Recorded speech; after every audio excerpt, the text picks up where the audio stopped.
Hello and welcome to the Albion Obsessed podcast. You join us on the back of another late showing at the Amex.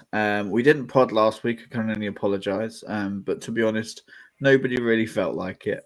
So I do apologise for us being part timers. But let's see who we've got on the show today. We welcome back Mr. Aaron Stevens, who is in Luton, of all places. How are you, Aaron? Yeah, very well, thank you, mate. Yeah, very well. Thrilled to be in Luton, as you can only imagine. I can imagine. Said nobody ever. Luton is a much brighter place to have you in, Aaron. So there you go. And we also welcome Andrew back to the show. Andrew, I mean, I saw your face after Beleba's goal. Have you recovered? Yeah, I think I was. I think I was still buzzing from it yesterday. So very much, just an unbelievable goal. So yeah, we'll talk about it more in a bit. We sure will. We sure will. And we also welcome for the first time onto the podcast my right hand man from the beginning of Lancing Warriors and now of Mental Health United. It is Mr. Ian Schiffer. Ian, how are you doing, my friend? Hi, I'm well. Thanks for having me on. Good. Yeah, we're going to talk a little bit before we talk about the West Ham game about a football marathon that Mental Health United are putting on, and of course the official Mental Health United Seagulls affiliated group as well. So we'll get onto that in just a minute. But before we ask you all of those questions, Ian, when we have a new guest on, we like to ask them 3 questions. So the first question for you is, what was your first ever Albion game? It'd be at the Amex during the when we were in the championship, obviously. I'm trying to think who it was we were playing. It may have been Stoke. It may not have been, but I do think Stoke was probably one of the first ones I watched. It seems so long ago now. Fair enough. And Aaron, do you want to ask the next question if you can remember? Christ, you're asking a lot of me here, mate. I know, Jesus. Sorry. And is it old favourite player, is it not? Next one? Yeah, we can do favourite player. I'll do favourite player. Maybe I would say Nocky, anti-knockout.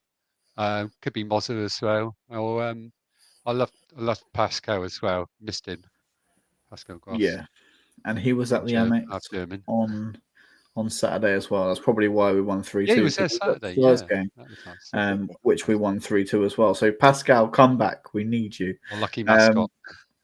Andrew, did you want to ask the last question if you can remember what it is? What was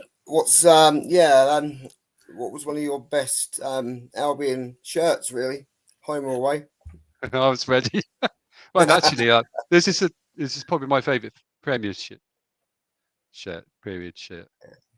So I like the blue and white stripes, and that's I think 2021. That was nice one. That was, and there's one behind me which is probably one of my favourites. There's the Skint era. I think that's 2002. It's in the frame because it's signed, so I can't wear it. Yeah, very nice. That is probably an Aaron Stevens approved shirt. That one back there. So yeah, that was very much your era, wasn't it, Aaron? It certainly was. Yeah, makes me feel old. Thank you, mate. Appreciate it.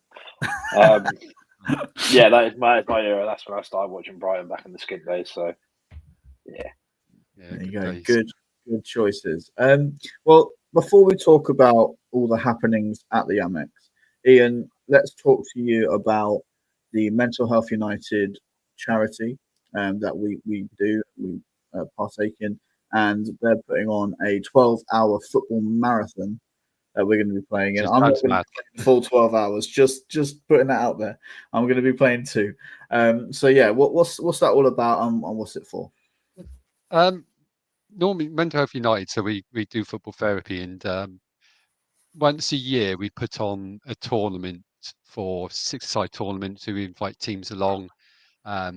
Tim wasn't too keen with the logistics of doing that this year, and one of our friend of yours and mine, Dave, he came up with an idea of a 24-hour marathon, which would have been impossible to run. It would have been 12 hours over 2 days, so 12-hour one day, 12-hour next. So we got it down to 12-hour football marathon from 9:30 a.m. to 9:30 p.m. at Lancing Football Club. So that'd be on the 31st of May. And what's it to raise money for? Is it we're raising money for Mental Health United to raise, because it'd say, for instance, a session to put on one session a year at one of our, we've got 3 sessions a week, so it's like £4,000 a year to run a session. We've got kit to think about, we've got to train volunteers for first aid and for mental health first aid training.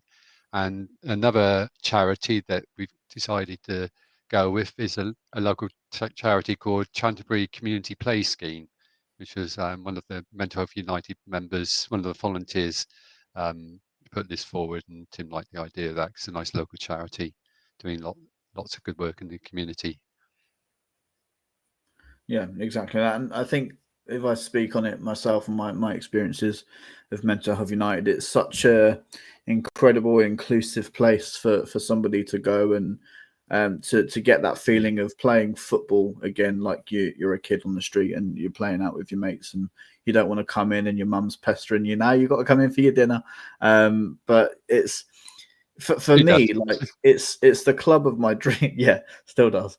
It's the club of my dreams, because I'm definitely not fit enough or good enough to play competitive Sunday league football.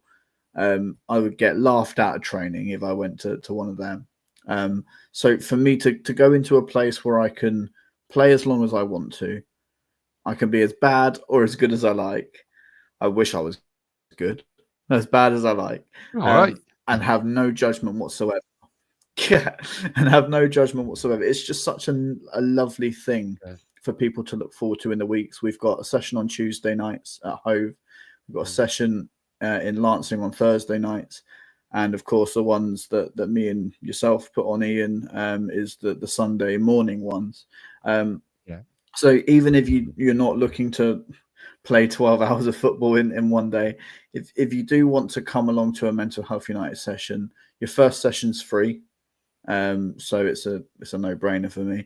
And it's just such a welcoming place. So yeah, I'll pop some details on the screen of how people can find out about our marathon and donate for the incredible cause, obviously, of what Mental Health United do for so many people. So you can scan a QR code there. The link is also in the description for you to have a look. And yeah, if you want to know any more details, I think, Ian, you've got your email address that you was going to give. So could you just tell people what that is? It's just quite straightforward. It's ian@mentalhealthunited.co.uk. Perfect. And I will also put it in the description as well. Ian, just before, again, we go on to West Ham, just tell people a little bit about MHU Seagulls. Yeah, we decided that because there's so many of us that play in the sessions for Mental Health United that are Albion supporters. Many of us are season ticket holders. Actually, quite a few of us are actually in the North Stand as well. And so I thought it might be a good idea if we can join up with the club a bit. It also, in a way, help promote MHU if we joined up as an official supporters group. So you probably just see this scarf here now, which is one we had some made by the club for us, so we had to hand out for members to buy. So just to help promote us, we got a flag as well. MHU, I think it says Mental Health United on tour. So I take it to away matches with me to help promote us as well. It's been on TV a few times as well. So, and also it's just like, it just keeps us in touch with the club, and they've been through it. And also because I did until recently work for support services at the Albion as well. So I got involved there, and I knew I met some people there who were quite willing to help out, and we've been out on the pitch at the Amex half time to help promote mental health and Mental Health United, which was quite nice of them to let us do that. And they're also going to be doing that game for us this Sunday at the Newcastle match. before the match, pre-match. So just to help promote the MHU mental health and the marathon. Yeah, perfect. And it's coming at a good time as well. I think it's in line with Mental Health Awareness Week. Is that right? Yeah, I think that's right. Yeah. Which So is why that's pretty cool. looking to do it then. We're obviously very thankful to the club that let us do that and have all the posters up on the big screen, and you're going to see Ian's face on the big screen as well. So what's not to love? So get in your seats, learn a little bit more about Mental Health United and all the good things that they do. And of course, just want to say a massive thank you to Tim Allen, who is the owner of Mental Health United and founder, and he does so many good things for so many people. So big shout out to time for people. Yeah, exactly. He always has time for you as well. He's very good. Yeah, he's a good lad. So let's talk about West Ham United at the Annex. Aaron, will start with a starting lineup. I think people were a little bit sort of confused as to how the starting lineup was going to look. I think we had 4 midfielders named.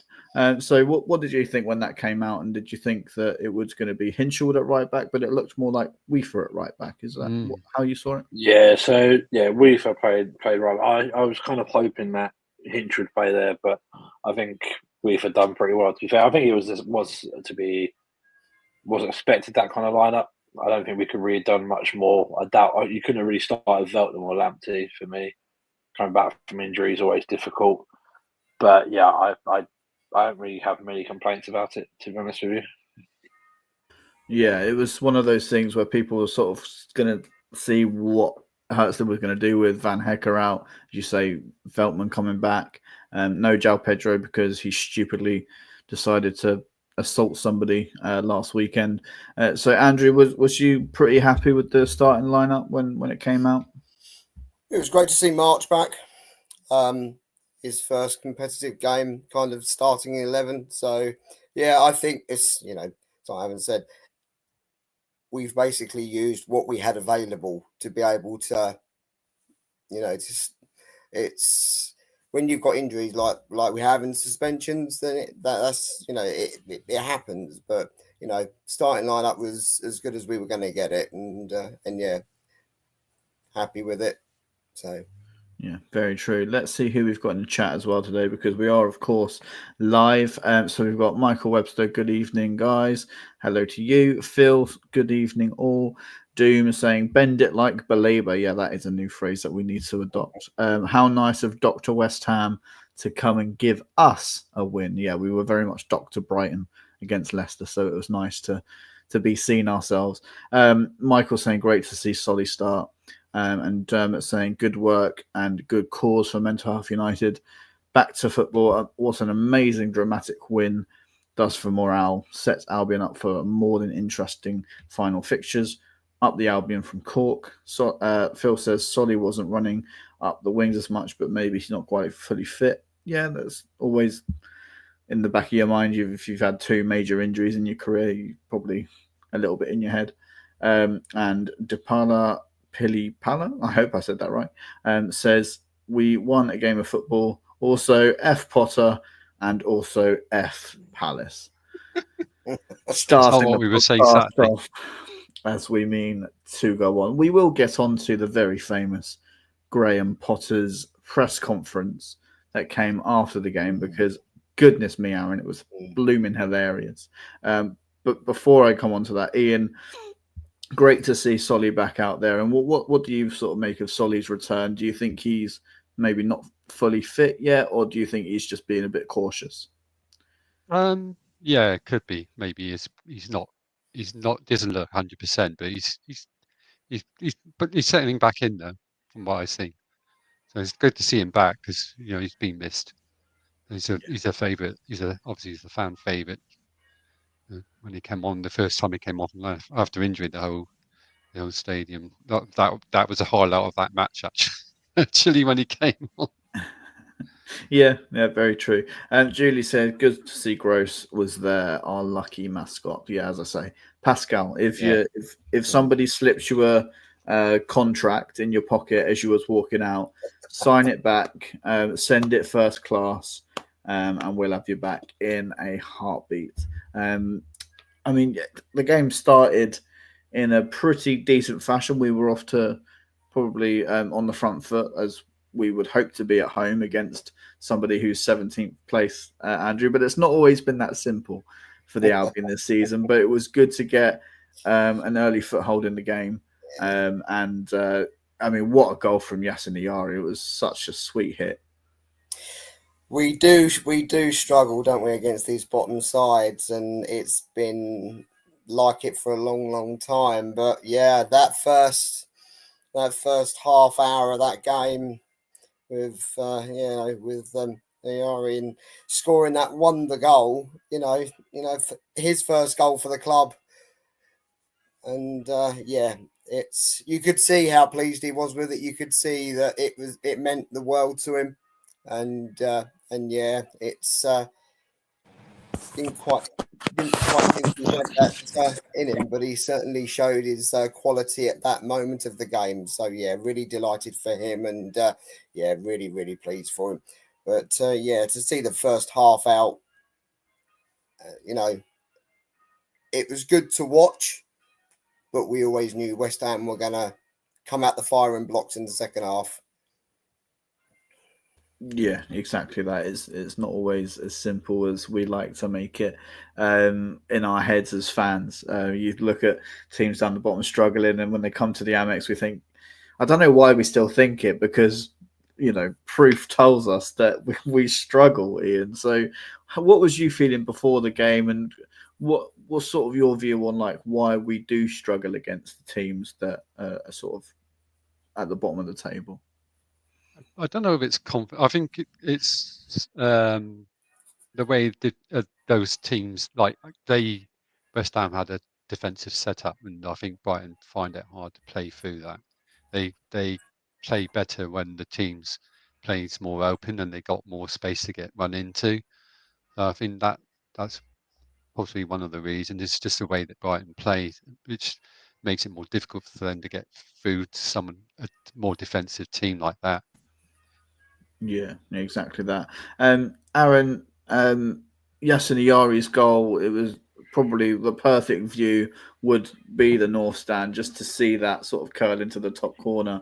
And it's not been his strongest point this season, finishing. I think he would be the first person to admit that. Was you shocked that came off of Yasin Ayari's boot? I didn't see it. I didn't see it. And I'll tell you for why. Because I looked down at my phone as he got the ball, and then looked back up as it was just about to hit the net. So, yeah, I'm not going to say here and say, it was a magnificent strike. I didn't see it. Obviously, I was seeing it back on TV, but, yeah, live, didn't see it. Didn't get it in his pocket, to be honest. Well, at least you wasn't running out of the stadium to get a seat at the terrace. True. That's one thing that you can take. Phil says Potter made the West Ham Magic win disappear. Magic. I like that.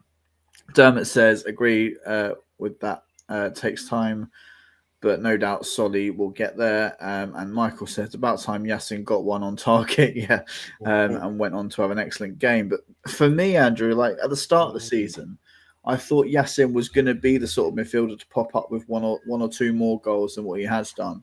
Obviously, scored against Everton on the opening day, but it was offside. Do you think it's just very much a confidence thing and snapping at chances when he gets the space in midfield to put a shot away? I think it is. I think it is just it's either overconfidence and it's just snapshots, and to be able to be behind that when he's taken that shot, because I'm kind of eye level with it, and just watch it sail straight in was a tremendous. It was really nice to watch him do that, and you could see, like I said, it meant a lot to him, and I hope it's something that he can go forward and continue doing if he can find those little pockets of space, because the amount of space he had to really rifle that in, West Ham were nowhere to be seen. Yeah, we'll talk more about their lack of effort to close things down towards the end of the podcast because of the incredible moment that we all witnessed. But Ian, we had a few chances. Adingra scored, but it was offside.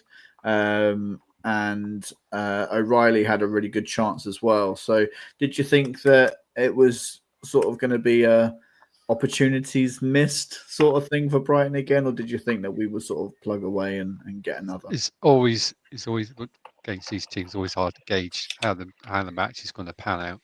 It's never easy to know which way it's going to go. We're going to get some chances, but the problem is, we need to take those chances when they do come and make the most out of it. But it's just the way we play. Yeah, exactly that. Michael says some of the pressing from both teams was non-existent for all the goals. I mean, yeah, we'll get on to our goals now. Sorry, not our goals. West Ham's goals now, Aaron. We've been a team that has started well in second halves before, and sort of that's pushed us on to win the match, but that definitely wasn't the case at the Amex, and we started in a pretty poor way. I mean, Purvis was ball watching. What did you make of their first goal? There's just, and obviously, as our resident goalkeeper, how does it squirm under Bart Verbruggen? I thought Purvis was woeful at the weekend to start with. We won't. I can't really keep defending Bart at this point. It feels like it's kind of a weekly occurrence at the moment. No goalkeeper wants to get beaten like that. No goalkeeper should get beaten like that. But I've said this before. He always has a mistake in the warm-up. If you watch him, it's a very similar mistake he makes every single warm-up session. He makes a similar mistake, and it was the same again on Saturday. And obviously, me being the sad little neek that I am, I've watched goalkeeper warm-ups pretty, with some decent focus. And yeah, it was an absolute howler. But I think you can't even really say much about the defending, to be fair, because even the defending wasn't great. Yeah, Verbruggen's got to be saving that. This really is as simple as it shouldn't have got to him in the first place. But at the same time, you're paid big bucks. You're an international goalkeeper. No ball should be squirming underneath you like that. Yeah, exactly that. Andrew, a lot of people were calling for Bart Verbruggen to be dropped before the starting lineup came out, and to have either Jason Steele or Rushworth come in. And it's been reported as well that Rushworth wants to leave the Albion to find more playing time elsewhere, and that we only value him at £5 million, which baffles me a little bit considering the start to his career that he's had. So do you agree that maybe Bart should be dropped a little bit and find his form again? Or do you believe in just sticking with somebody and hoping that not hoping that it comes good, but, letting them learn through the experiences of making a mistake? How many times do you allow a goalkeeper to make the amount of mistakes that he's made? But the biggest call is, does Fabian drop him and then put Steele in goal or put one of the others in goal and see how that planned out? I don't think that will happen. I think Bart will be in goal. I just don't. I think Fabian's got a lot of confidence in Verbruggen. I think he has. I don't think he's making mistakes because the defense is making mistakes. Okay, you cannot give him any kind of credit for the two goals that were conceded, because it's like Evan said, that first one should never have allowed it to go through his hands. So you cannot defend it, and the second goal was a complete defensive mistake and not really giving the goalkeeper much chance to do anything with it, to be honest. Yeah, no, that was just again, Purvis. I agree with you, Aaron. Was just and has been pretty bad this season, to be honest. And that if he is to move on, and hopefully Kadioglu comes back and is fit, that he can play there. But then obviously we want Kadioglu to play on the right hand side, so creates another headache. It remains to be seen whether Barker will come back and be any good for us. But it also seems like he's looking for a way out as well. So, yeah, a lot to sort of ponder at left back. Ian, what's your take on the goalkeeper situation? Are you very much sort of Bart Verbruggen will learn from his mistakes? Or? I don't like bashing our own players as much, but there are a lot of points there. The problem is he's this season it's mainly been Verbruggen. He hasn't given anyone else a chance. So, and also your keeper, you got to rely on the defence. And problem with the defence this season, it hasn't been consistent. In the way that we've had issues with Dunk with injuries, Webster with injuries, Eagle with injuries. If he had a regular 4 there, and then they work together with the keeper, then we may have won more games. We may have had more wins rather than draws. And it's always hard to gauge which way a game's going on. But if he had that, regular defensive team there, then there may have been, some better results. We would even be going for the hopefully, the Champions League. We could have been fighting for that now, but we're struggling now to get into Europe now. It is fine margins this season, and you look at the season Nottingham Forest have had. That it very much could have been us with the points that we've dropped. Aaron, as our resident goalkeeper, how important is a regular 4 in front of you, or a regular pairing in front of you? Regular pairing for sure. It's sort of the spine of the team, really. The goalkeeper, 2 centre halves, and midfielders, and the striker. Sort of like you have the spine there. It everything else just sort of goes around it. And I just don't think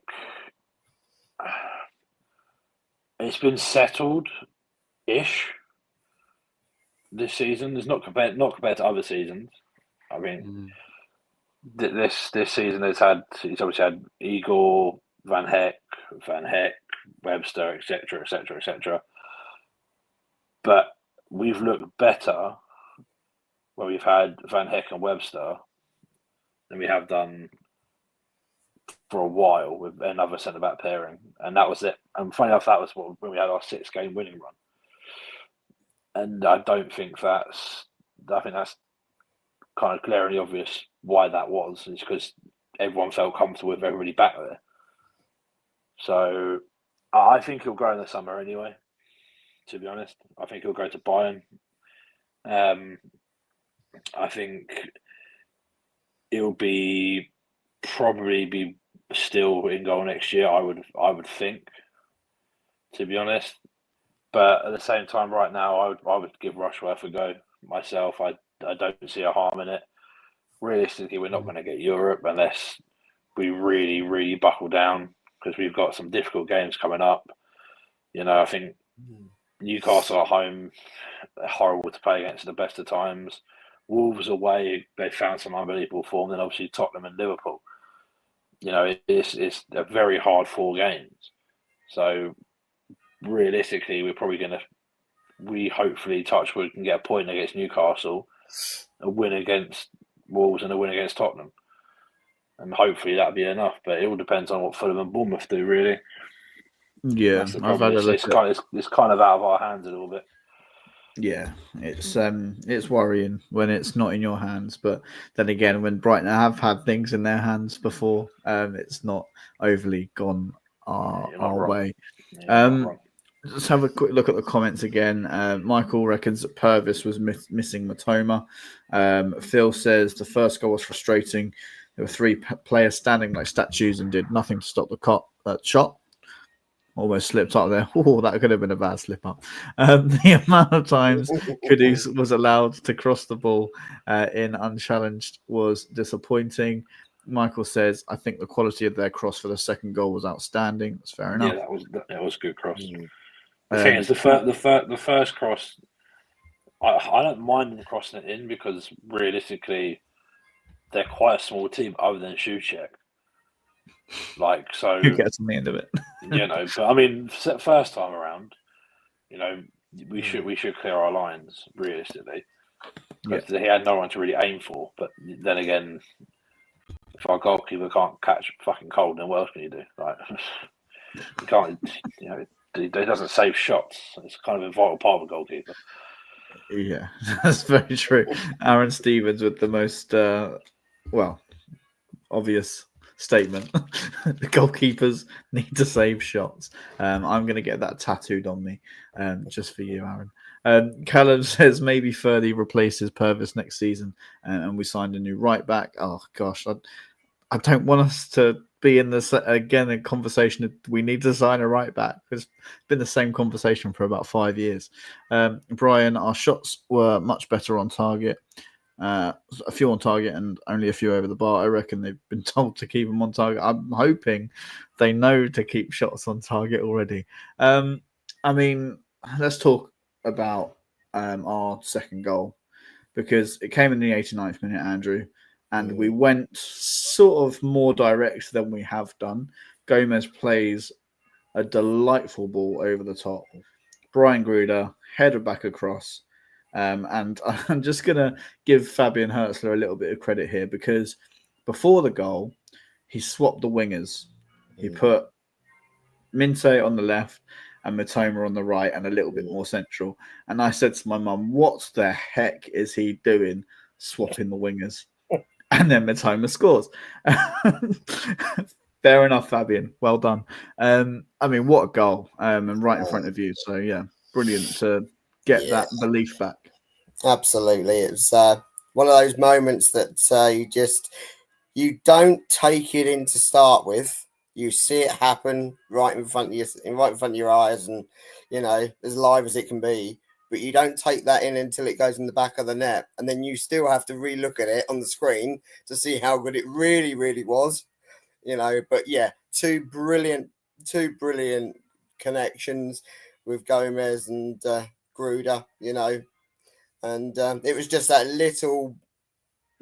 little touch off his head that just sees Mitoma there, and no one around Mitoma at all, just the goalkeeper in front of him, and it's that's Mitoma all over.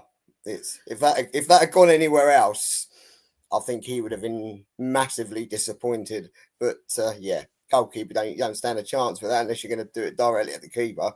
But brilliant goal by him, and and that was a good setup for bringing it back to 2-2, and then you're kind of looking at the clock and you're kind of thinking this could potentially be a draw. The way it was playing out. And I would have taken that. I think I might. I was kind of looking at it as being possibly a draw with the way it was going, but then something comes from this third comes from absolutely nowhere, and it's brilliant. Yeah, exactly that. And I think Andrew, you summed up Mitoma absolutely perfectly.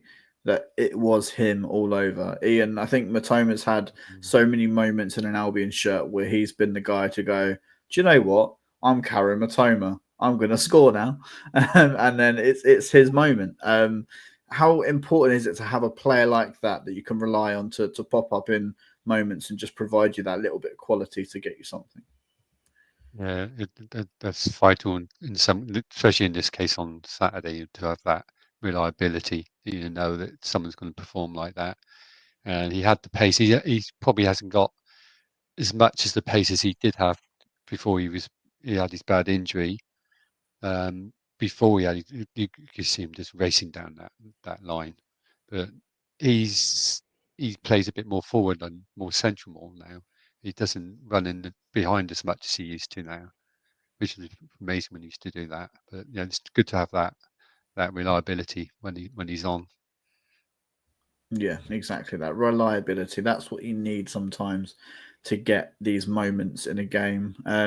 Aaron, it was nice for us to just go a little bit more direct and just play a ball over and see Gruder actually do something for once. What did you make? I agree. I think we are glossing over the main point. It wasn't actually a good performance in that second half until the 85th minute. I don't think we actually played that well most of the game. To be honest, first half we were okay. Really, we done enough. Like West Ham had a handful of chances, but so did we. And obviously, I got the goal, but I don't think we were particularly great. And I feel like people have kind of not forgotten that, but people are kind of like, "Oh, we won. We must have played well." It was kind of a bit of a smash and grab to it. Not a smash and grab. That's probably the wrong word, but a draw would have been a fair result. Then a piece of brilliance obviously gives us the 3 points, and that's what you need in crucial times of the season. And I'm like I said, I know I'm always negative, but I feel like if those goals didn't go in, that would have been one hell of a toxic environment. Because it was toxic as fuck when we went 2-1 down, and was all the way up to even when we equalised. Because when we equalised, I didn't celebrate because I was like, right, go and win it. Like, a point is nothing right now. It's either lose or bust. And because a point meant nothing, a point would be us done. We can't keep losing to dropping points against teams in the bottom four. Like, it's just not on. So, and then obviously, then like I said, Belaba stepped up with a piece of individual brilliance. But I still am a bit baffled how it went in, to be fair. But I'm glad it did, for sure. Yeah, we'll talk about that piece of brilliance in a minute. Just read some more comments. My dad's in the chat. Hello, Dad. Saying, glad I didn't leave early like so many. There is that. And Michael said, but they did win. So, I mean, yeah, we did. But I think Aaron is 100% right. We have to look at the performance as a whole. And we can't just gloss over the nasty bits because there was an incredible bit at the end. There are still reasons to be concerned, but there was, again, seeing the way that we fought back into the game and stayed alive, and we won the game. So I think there's two sides of the argument to be had, and that at least we were in the game to get the points in the end. I mean, let's talk about Carlos Belaba, because he played at centre back. Lewis Dunk said afterwards that he was having to completely hound him to stop bursting forward. He gets a license in the 92nd minute to burst forward, Andrew, and oh my goodness me! I mean, first of all, from where I was sat, it looked as if it was bending away, and I was like, why is he shot there? That's ridiculous. And I didn't realise it had gone in until the ball actually hit the net, like fully. Normally, from where I can sit, I can see a ball's going in, and I can sort of celebrate before it's gone in. But that was just like instant, poof, and the roof of the stadium came off. What a moment for Carlos. I think obviously where I am in the stadium, so actually watching that leave his foot for a minute, I must admit I didn't even think it was gonna. I thought it was gonna blaze wide, and it was only until it hit the back of the net I thought to myself, where has that just come from? And then you just see Belaba, doing head over heels, celebrating it. It's kind of, hang on a minute. I think for the whole of the stadium to witness that special moment from that man, and considering he's playing in defence as well, and he's had, it's like Dunk said, he kept holding him back because he wanted to go forward. And at that point, it gets to that last few minutes of the game, and he's allowed him to go forward to see if he can make a difference. And that whole, no one around him, and it just opens up, and he just he took one touch first of all, and then he's just rifled it, and the curl on it, unbelievable. when you watch, I've watched that back 2 or 3 times now, and I still cannot believe the curl on that.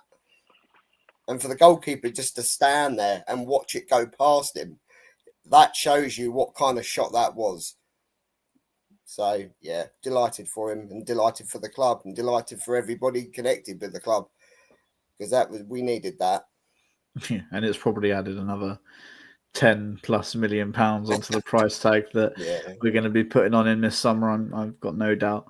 Ian, an incredible moment from such an incredible player. I mean, he's been the big man for us in midfield when called upon, and then stepping up into a defensive role. What did you make of Carlos's performance? I mean, he's played there against Leicester as well, so good to have that sort of versatility. I want to talk about the Leicester match. If you look at his heat map, he was playing more mid defensive mid rather than a defender. He was in defence a bit, but that's probably why Lewis Dunk was saying, "Get back, Carlos." Yeah, every time he dragged him back. But no, he was amazing, and I think I saw a photo at one angle of the ball where it looked like it was going nowhere. It must be such a curve. The ball looked like it was going well wide in the photo, and it just curls in away. So that was it's an amazing goal, and just the roof. If there was a roof on the stadium, it wouldn't be there now. It was just that last minute of extra time, just everyone just erupted. And eruption and joy and shock as well. That like the last minute we did get the winner, and we didn't have a brilliant game, but we managed to get the win. That's I think more shock that we beat someone in the bottom 5, Aaron. Yeah, very much so. Yeah, very much so. What did you make of the goal? I mean, it was as Andrew said, Ariola rooted to the spot. What can you do about that as a goalkeeper if the shot's coming at you like that? It was a weird one. Because he felt like he just stood there, but the ball just felt like it just sort of floated in. It wasn't really hit with any like pure venom, because of obviously the technique of him trying to whip it. And it was bizarre. It's similar to everybody else. Like as soon as Ariana stood still and just watched it, and then all of a sudden it just sort of nestles in the net, it was like, oh, okay. Like, damn. Was that okay? You must have thought it was going wide. Like from the view I've got, it was. I knew it'd be close because of how when a goalkeeper stands and watches it, he knows he's got no chance of getting it. So it's gonna be like one of those where is he going to rock it off the bar or hit the post or something? But there's no way I thought it was going in. Plus, I shouted, "Don't shoot" either.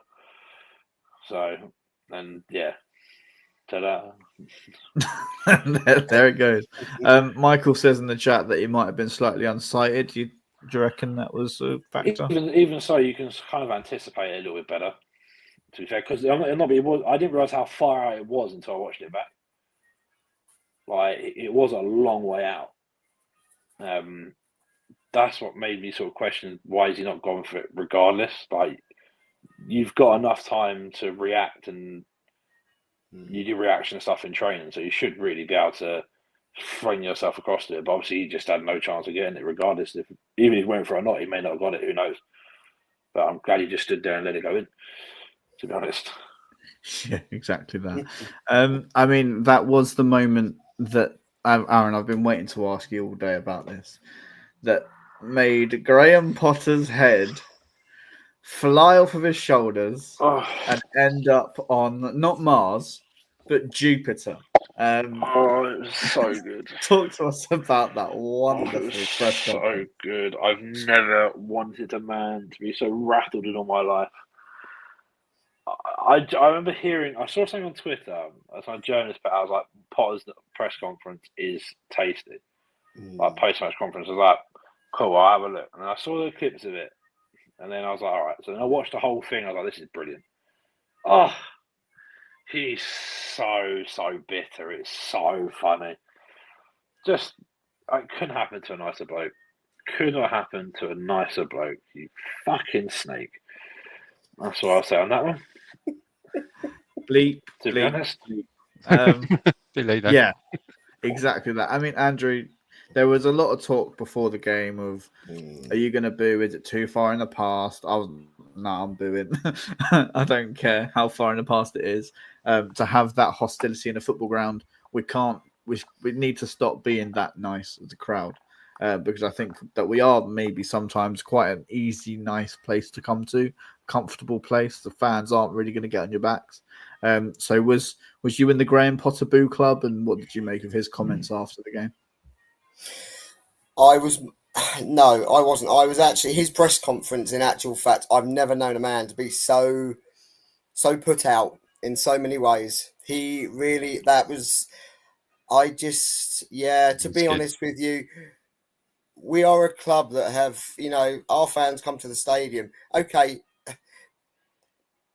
regardless of whether he left the club in a bitter way or not, let's just kind of, I think he's in a worse situation now with West Ham, and I think he's really, really struggling to try and get any kind of form going with them right now, Good.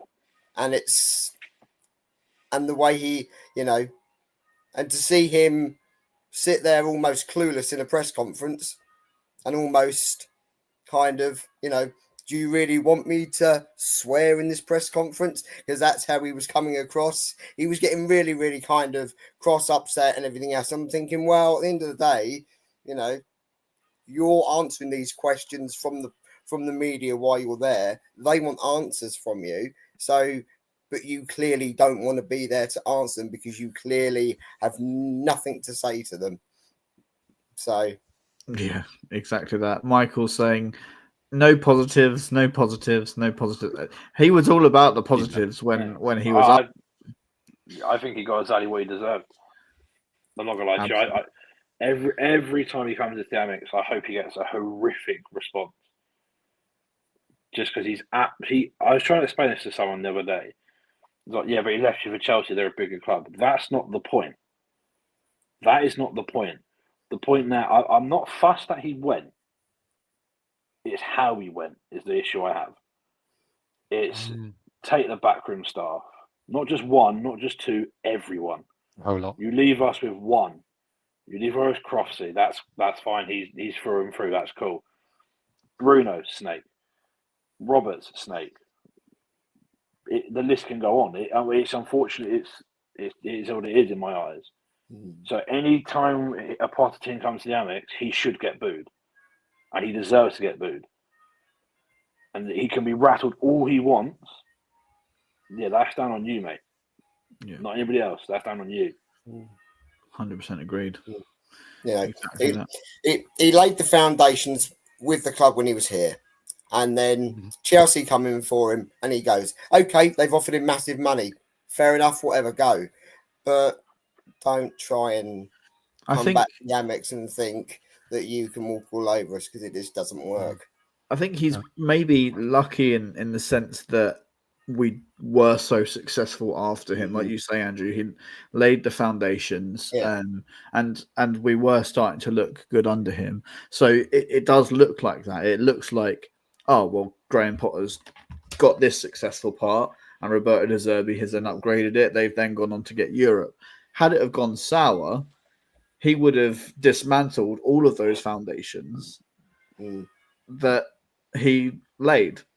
So had De Zerbi not been successful, or had we gotten somebody else that, saw us sort of collapse down the table, it would be a lot worse. I think that there's a lot of comfort in the fact that we are better off without him and have been better off without him.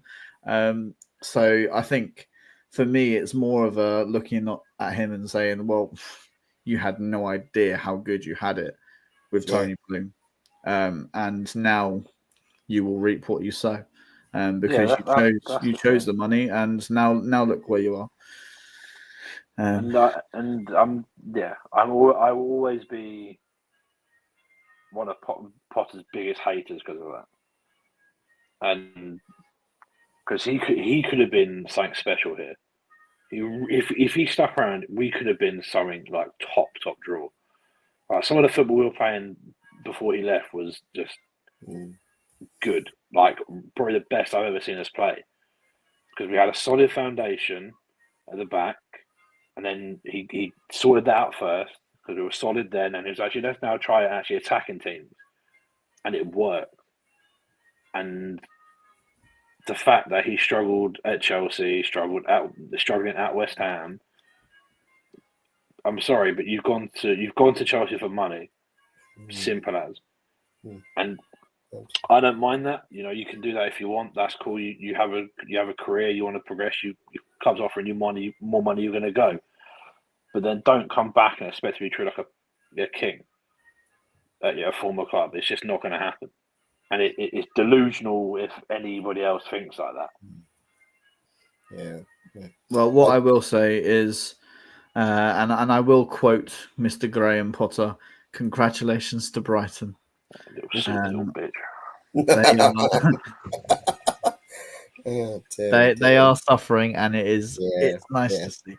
I mean, Ian, I think a question that I posted on social media was quite an interesting one, in my opinion. Do you think, had Graham Potter stayed, we would have still gotten Europe when we got it under De Zerbi?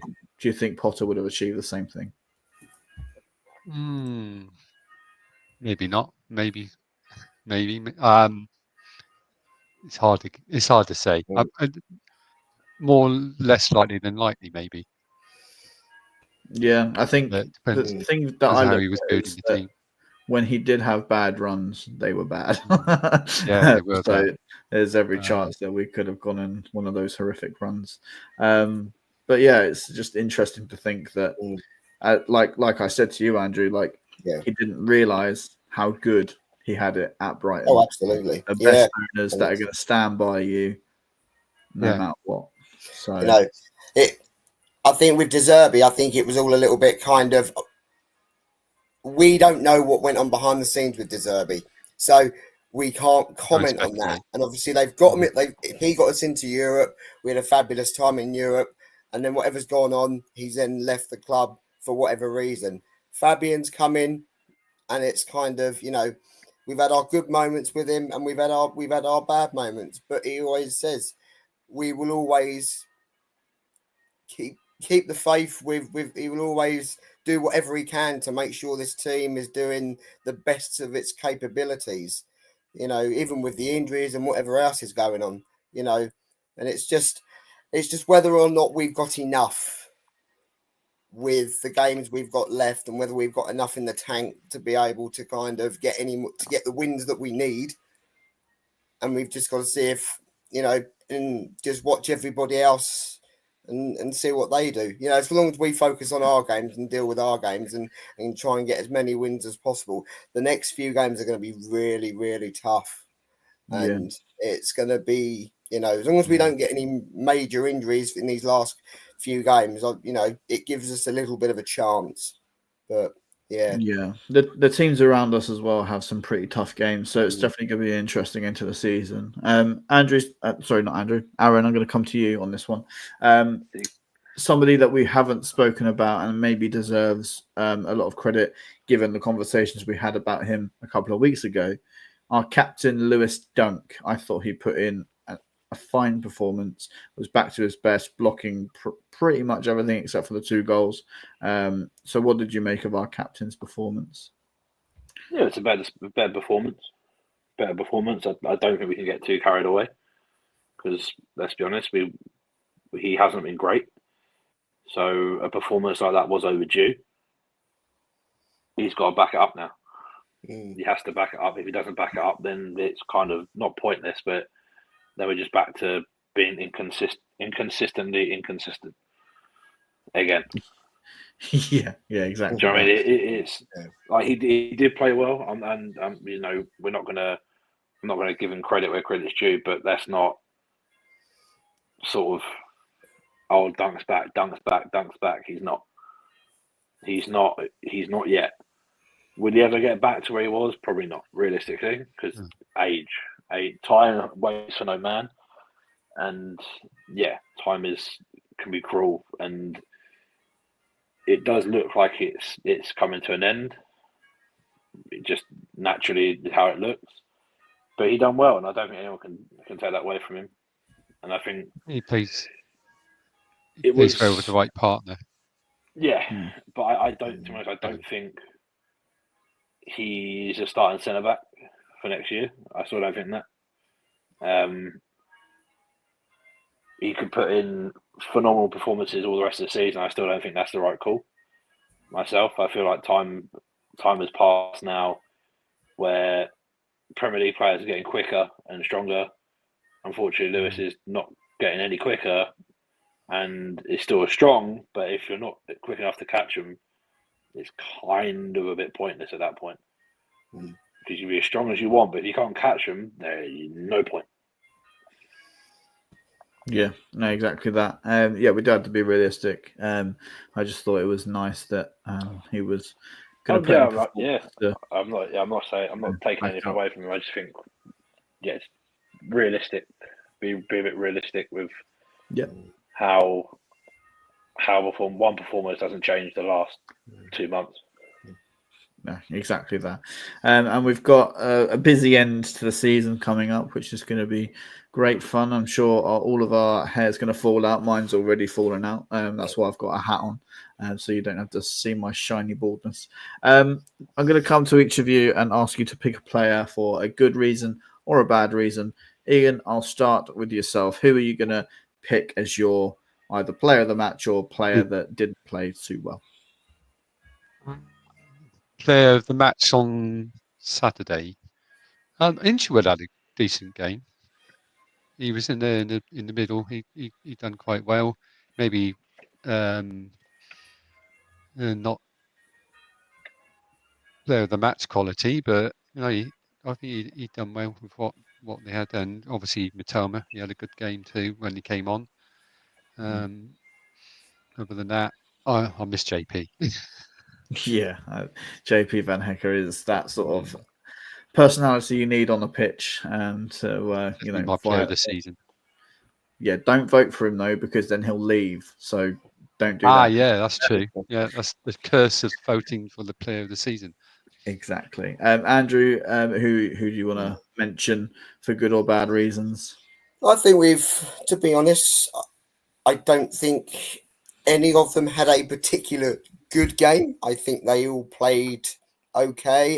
There were times when they could have been a lot better, but I thought Hinchelwood had a good game.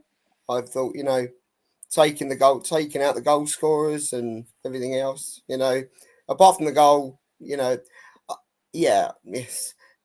I think everybody had a reasonable game. I think it's just they just need to do a little bit better. Exactly that. Aaron, who are you going to pick to talk about for your good or bad reason?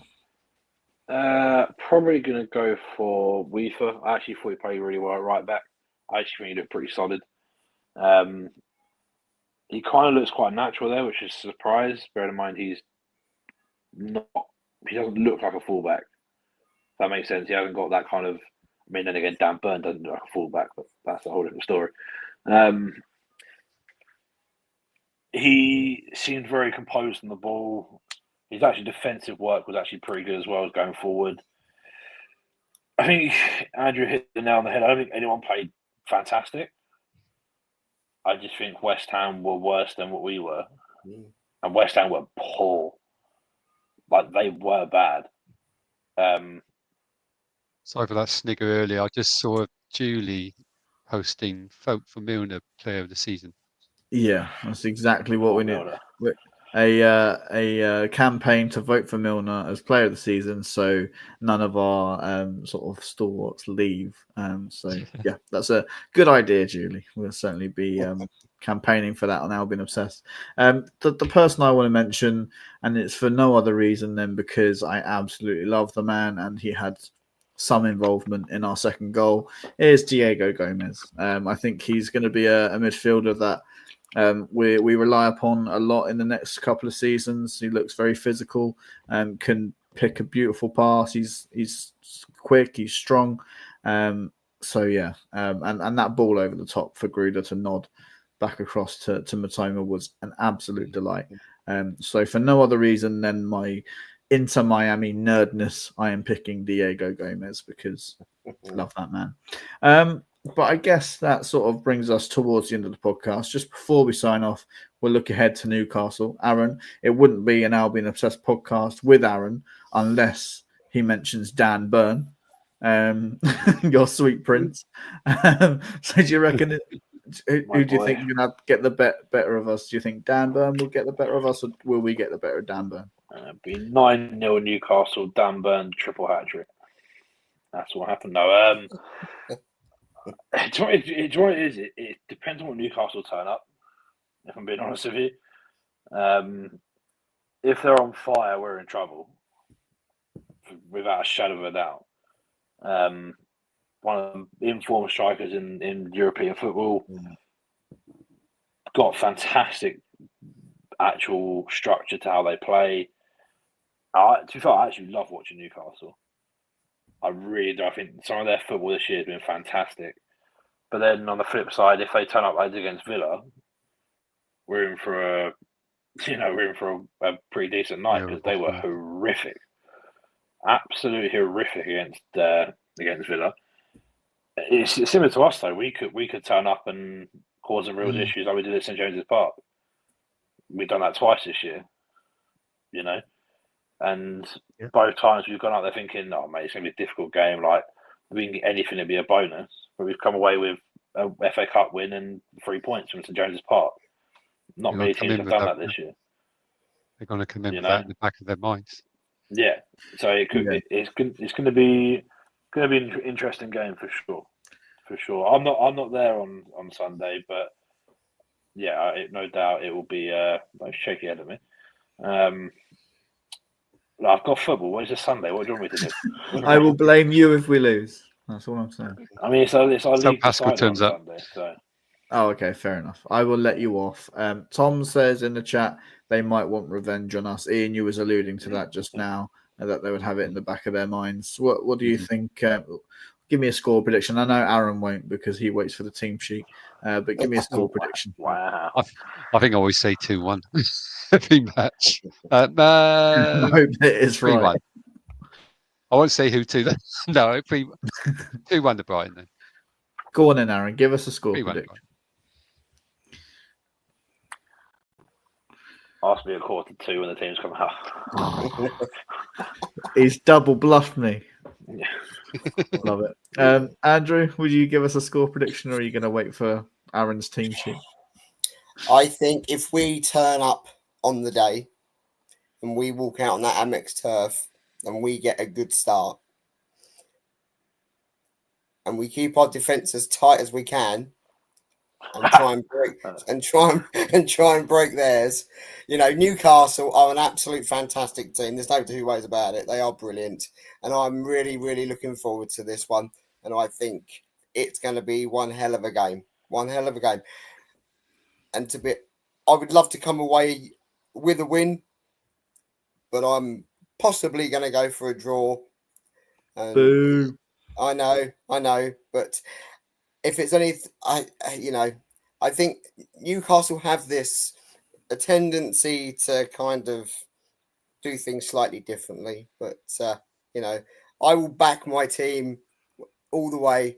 But, yeah, I think if we get a draw out of it, we've got to say we've been given a game by a really, really good side. But if we nick it and win it, then we really are in a brilliant position to do something special. Exactly that. Phil says 2-2. Michael says we turn up against the better teams. That's definitely true. And Phil also says, I think a win against Newcastle is a tough ask. We play a lot better than recent games. We'll have to be at our best. Absolutely. Michael saying 12 points are on the table. Why not? We have to dream and we have to back the boys in the last 4 games. Dan Burn. Tom says he reckons it's going to be 4-2 to Newcastle. Is there a Dan Burn hat trick in there? Limbs in the home end, if that's okay. I'm not even there, but limbs in the home end regardless. For Dan me, Burn scores, I wouldn't know what to do with myself. I can't lie. When he scored against us last year, I was like, I was like, yeah. Look at my sweet prince go. I love it. So I don't know if you guys know, but Aaron's got this love affair with Dan Burn. Nothing wrong with that. No, I love affair. No, I love affair. It's true love is what it is, Joe. It's true love. There it is. That's what it is. I'll take it. Julie says 3-2 to the Albion. Dermot says 2-1 to the Albion. I'm going to go for a nice 1-0 win and we'll nick it somehow and keep a clean sheet. I don't know why I predicted a clean sheet, Aaron, but no. Yeah. They're very rare. Verbruggen's not playing in goal. That's why. Yeah, it's going to be me. Sorry, Anyway. That was mean. I take that back. That does bring us, unfortunately, to the end of the podcast. I know, sorry, but we'll be back next week. Ian, just before we sign off again, just tell people where they can find all the good stuff about Mental Health United. Yeah, you can find us, you've got Mental Health United Facebook page, or you can find us on the internet. There's a football marathon here, and you can just scan the code there as well. You can find out more information, or mentalhealthunited.co.uk. Thank you very much, Ian. Aaron, anything left to say before we sign off? Yes, actually, I just remembered something. Big shout out to Bob, who I bumped into the terrace on Saturday. Hope you enjoyed those 3 points, mate. That is all from me. I'm going to bed. Good old Bob. Aaron's going to go to Dreamland. Andrew, anything to add before we sign off? Just to say that the terrace itself is a brilliant place to be for for home fans and our away fans. And what an absolute wonderful place to have at the football club. And but don't leave your seat after the match to get a table at the terrace before the final. Stay in your seats until the end. Love it. And for me, all I'm going to say is, if you want me to swear, I can swear. Graham, that's for you, mate. Anyway, we will see you next time on the Albion Obsessed podcast, wherever you may be, whenever you may be. See you next time. Bye-bye.